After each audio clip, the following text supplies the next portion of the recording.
Okay, Mia, great job on your homework. That was really excellent. You listened to the Imaginal exposure recording about 6 times, you said? And you did the exposure, the in vivo exposure of walking around and touching things like doorknobs and other surfaces and objects you normally wouldn't touch, both at your house and other places you went. And you sat down on the floor, and you even ate lunch off the floor at your house and at your mom's house, right? Okay. And no washing. No washing, no hand washing, no extra washing. Perfect. Good for you. Okay. So what'd you learn from all that, do you think, over the course of the time you've done that? It got easier. At the beginning it was really hard, and I feel like my sets were much higher than at the end. So I guess that was what we talked about, the habituation. Habituation, right. Yeah, the fact that when you do something like that initially makes you anxious and you do it repeatedly, especially and for prolonged periods of time, yeah, your anxiety comes down, right? We're just not built to stay indefinitely anxious, okay? You notice any other changes or anything else? I noticed that before doing the exposures, I was really, really anxious. And then it kind of went down, like the anticipatory anxiety that we've also discussed. Right. Did that change by, say, yesterday? Yeah. How so? Right. The SATs were initially really high before the exposure, and then they went down the more I did them. So you're saying you not only noticed that it went down during the exposure, but you started feeling less anxious even approaching these tests. Good. Yeah. Perfect. Okay. All right. Good. Okay. All right. So you're doing so well. We're going to take another step up the hierarchy today, like we planned. Right. Okay. So this is the dog leash day, right? Did you bring it? Yeah. Okay, good. All right, we'll get to that later in the session. First, we're going to do some imaginal exposure, okay? And you remember what the purpose of that is? Why are we going to do imaginal? That way I can kind of relive a story or a situation that would make me really anxious and eventually deal with the fear consequence Exactly. of getting sick, in my case, I guess. Right. So the idea is this is how we are able to have you have exposure to, or sort of a confrontation in imagination with the consequences you fear of touching things that are contaminated and not washing, not doing your rituals, right? Okay, perfect. So did you write the story? Yeah. Okay, let me see. All right, good. All about taking the dog for a walk with that leash and what happens because of that. Excellent. Okay, good. You know this, so I'm not going to ask you to read it. But okay, so in a minute when we start, what I'm going to ask you to do is to close your eyes and to sort of narrate or describe this scene that you thought about this week and wrote out, where you're handling the dog leash and very aware of the way it's contaminated. And I want you to describe in the story not just what you're doing, but also what you're kind of feeling and what you're thinking as you do this, and then also leading to the consequences you fear, right, from handling the dog leash and not washing. Okay? Any questions before you start? Okay. So what's your level right now? I would say like a 70. 70. Okay. All right. Go ahead and start when you're ready. Should we press play? Oh, thank you for reminding me. Yep. We'll start the recording so you have that for homework. Okay. So I'm in my house and the dog starts barking, and I know that means that I have to take him out. Really don't want to, so I'm thinking maybe I should wait until Joe gets home and he can do it. But I know if the dog keeps barking, he's gonna wake up the baby. So I decide to go to the front door and get the leash.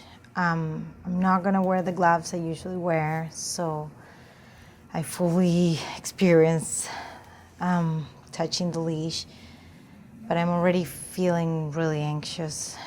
And I look at the leash and I see that it's gross and it's full of hair, and the dog has been biting on it, and it probably has saliva and other things, and I see stains, and I start thinking, what if that's dog poop and I get sick? And I just feel myself shaking and really sweaty, and my heart is beating really fast. So I'm feeling really, really anxious, but I push myself and I grab the leash and I get the dog, open the door, go out, and grab the leash. Okay. What's your level now, Mia? Just real quick. What's your... Like 90. 90. Okay, you're doing great. Just keep going. So I grab the leash, and the dog is pulling, and I feel the leash kind of pushing through my skin, and I'm thinking all the bacteria that's getting there, and I'm gonna get sick, want to vomit, but I just keep going. So I walk the dog, come back home, and I just leave the leash in the front door. And I'm thinking, I'm probably gonna get sick. I really wanna wash my hands, really wanna take a shower. But I try not to, and I stop myself. And I'm feeling really, really anxious. So I can't stop thinking about washing. So I try to go to bed, decide to fall asleep.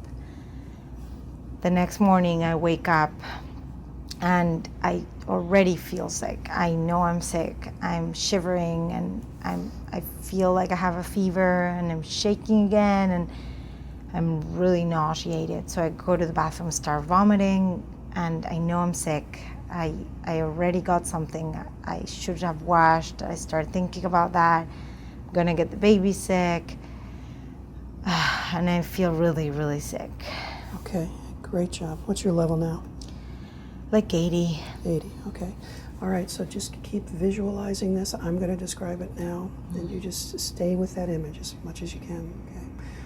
So you're in the house, and the baby's sleeping, and you're trying to get some housework done and do things for dinner. Suddenly you hear the dog at the front door barking and barking, and immediately your heart rate kind of jumps up, and you get upset and anxious because you know that means he needs to go out.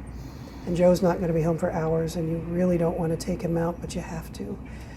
And it makes you scared and upset because you're not going to use the gloves that you always use when you have to take him out. So you walk toward the door, and you think, well, maybe I'll just make him wait. But you realize he'll wake the baby up if you don't take him. So you go toward the leash, and it just makes you even more anxious to see it. And it's dirty, and it's chewed up, and it's gross, and you see stains on it. And you think about what those are from, and maybe they're from dog poop, and that's going to get on you. And you pick it up anyway and snap it on his collar.